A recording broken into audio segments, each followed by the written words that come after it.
This is the 29th video in a series that I'm making to support a course in elementary number theory.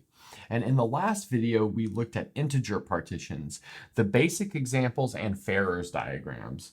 And now we're going to look at one of the most powerful tools for studying integer partitions, and that is generating functions. So this topic is not typically done in an elementary number theory class, but I think it fits in really nicely. Okay, so let's look at a first definition.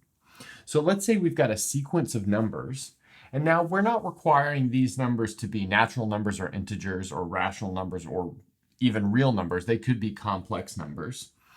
A0, A1, A2 up to AN. The generating function for this sequence is given by the following expression. So I'll call this capital A of Q. So Q is like a variable.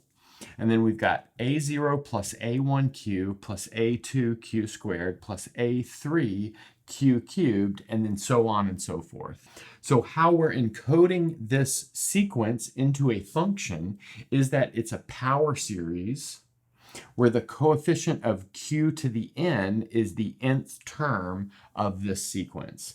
And so that's what we've got down here. We've got the sum as n goes from 0 to infinity of a sub n Q to the n.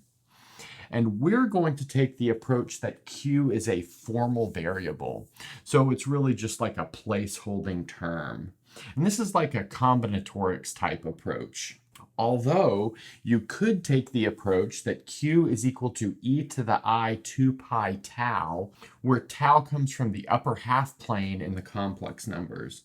And this is generally the approach taken in the study of modular forms and stuff like that. Okay, so let's look at a couple of basic examples.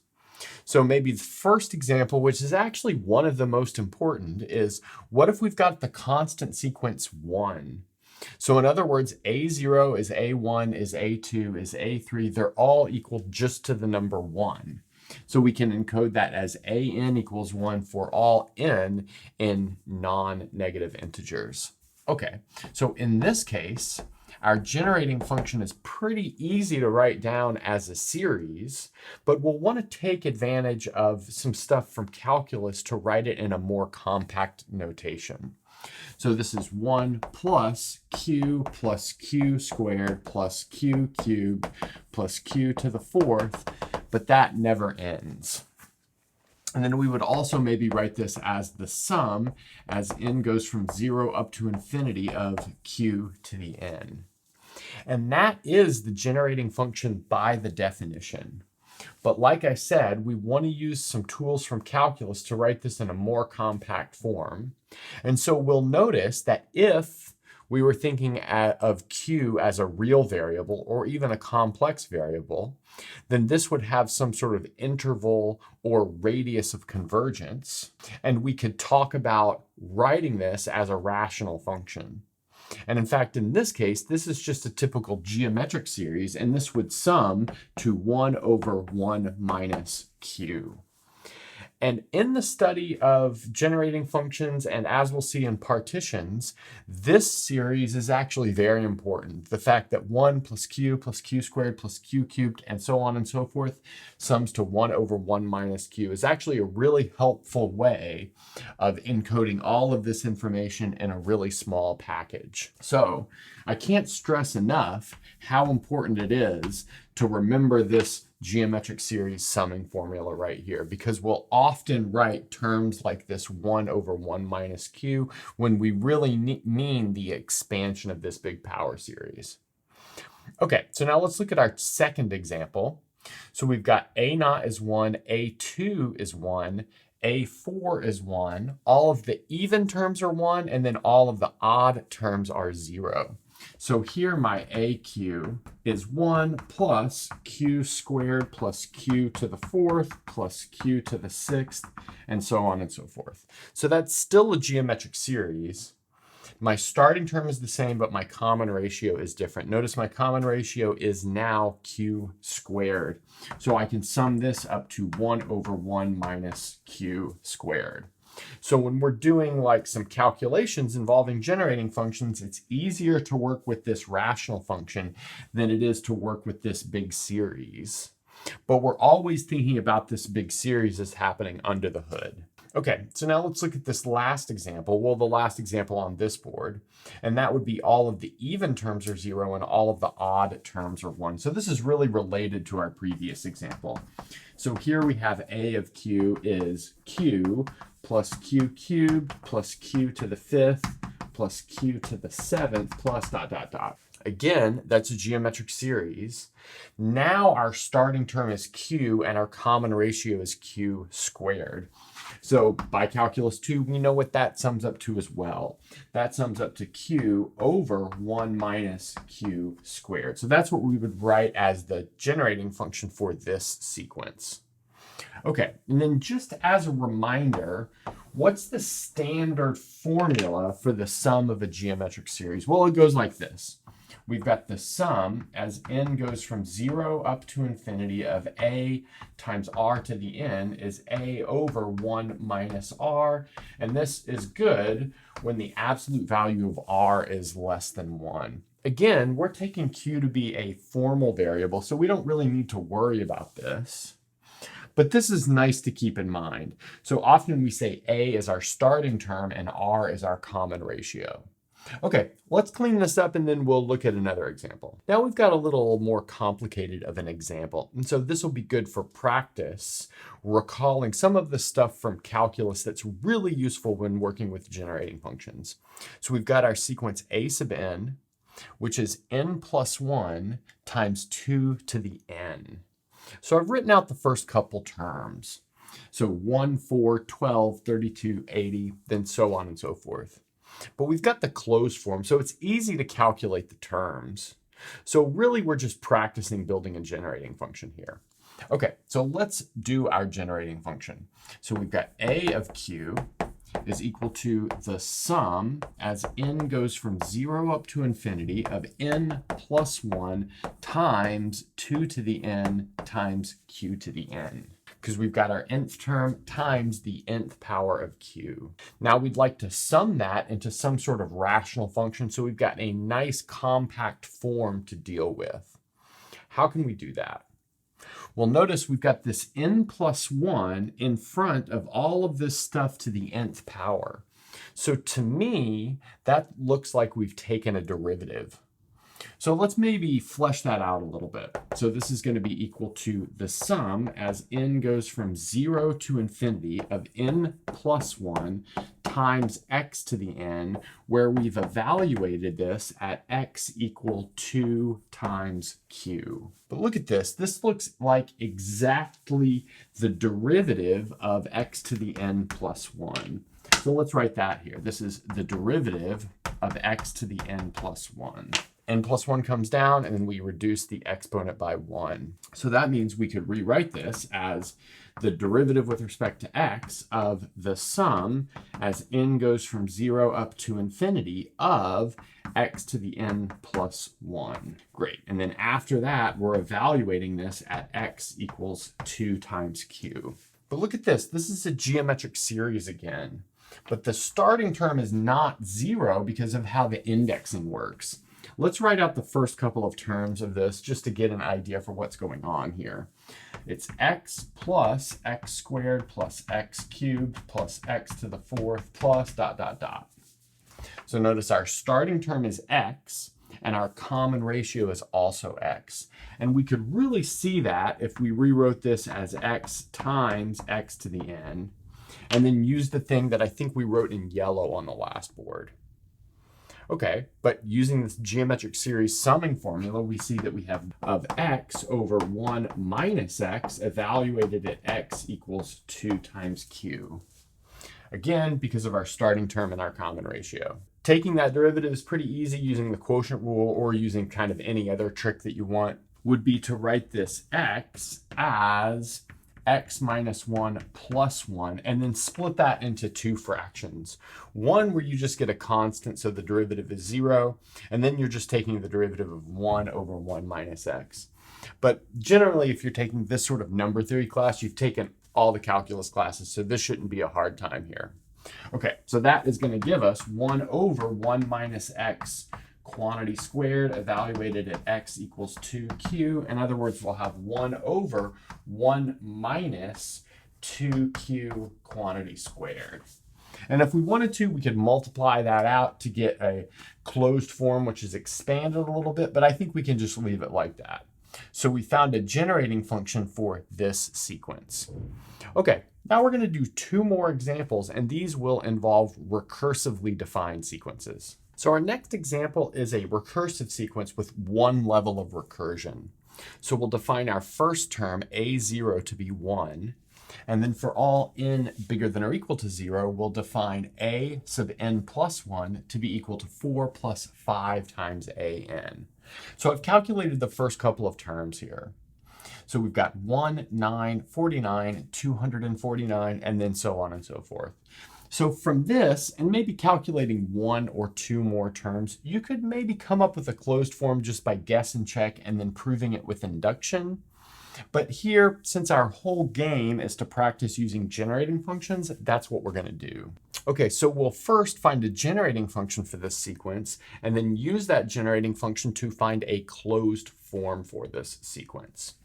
So we'll first start with just our generating function, a sub a of q, which is the sum as n goes from 0 up to infinity of an q to the n. Now we'll pull out the first term, because that's our seed which is given, and then leave all of the rest of the terms that use the recursion to be defined.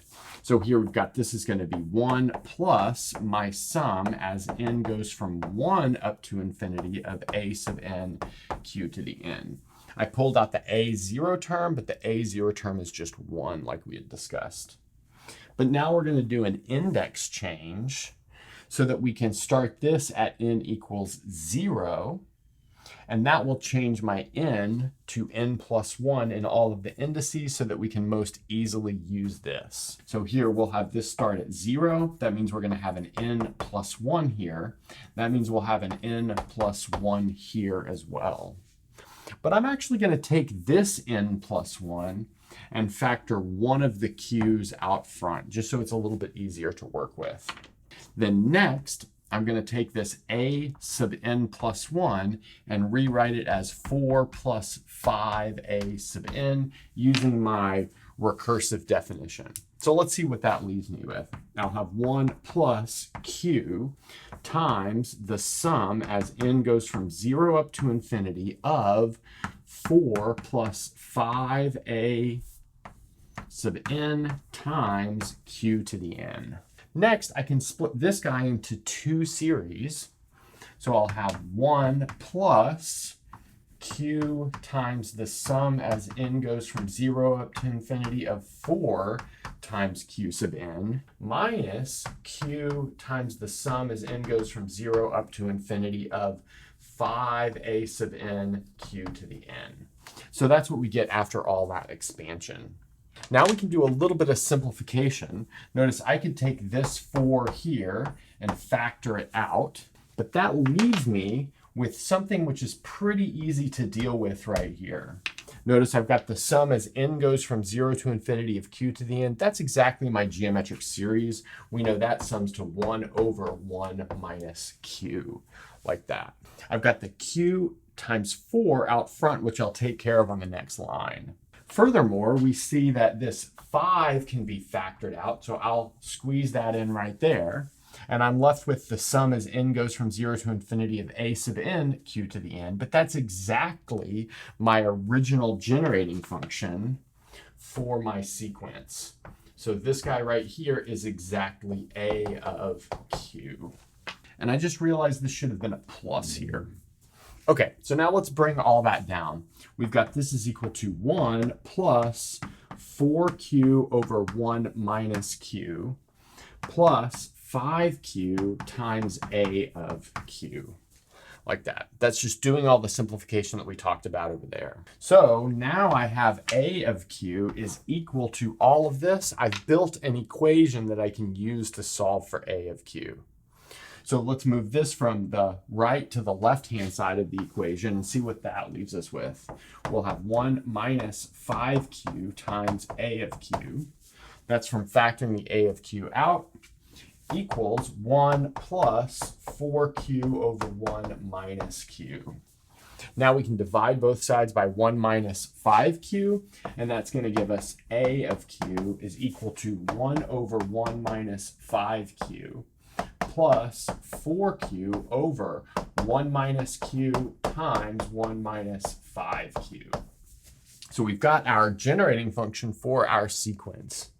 So let's maybe bring that up here, and then we'll use this to get a closed form. On the last board, we determined that the generating function for this recursively defined sequence could be written as the following rational function. We've got 1 over 1 minus 5q, 4q over 1 minus q times 1 minus 5q.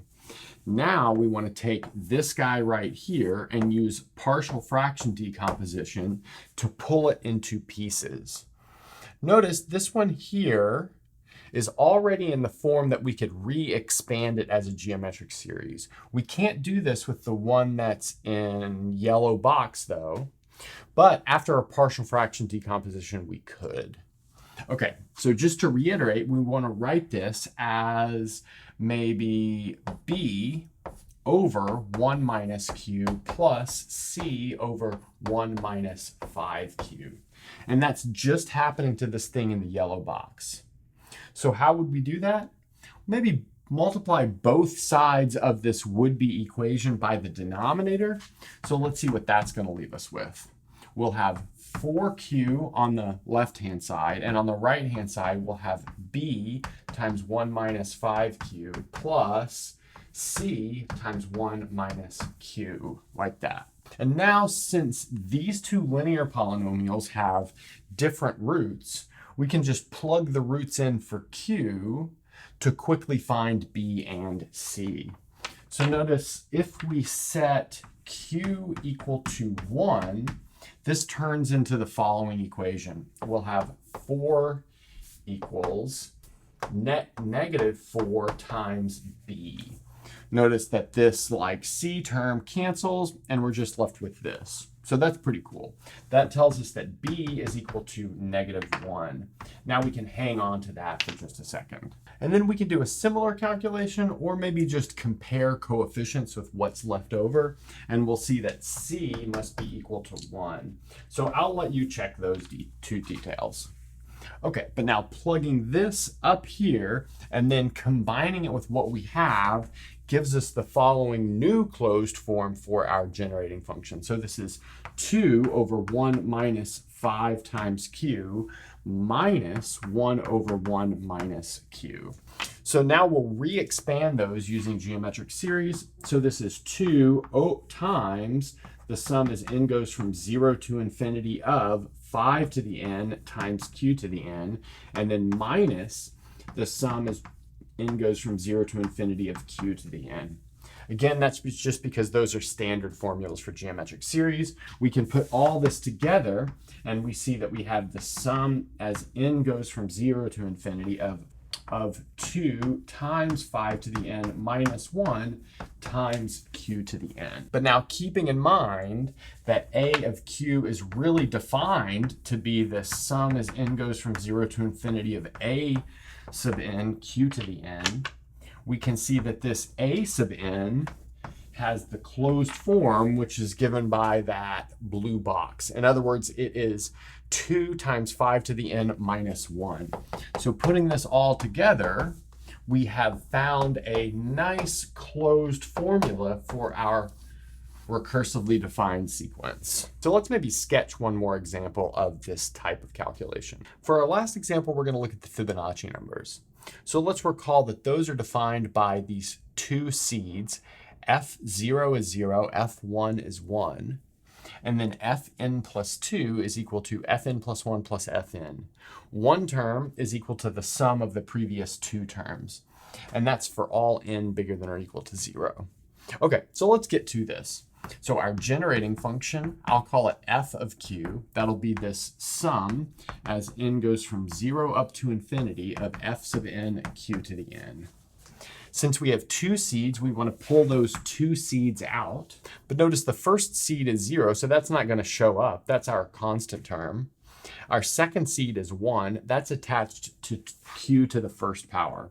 So I've got 0 plus q to the first power times 1.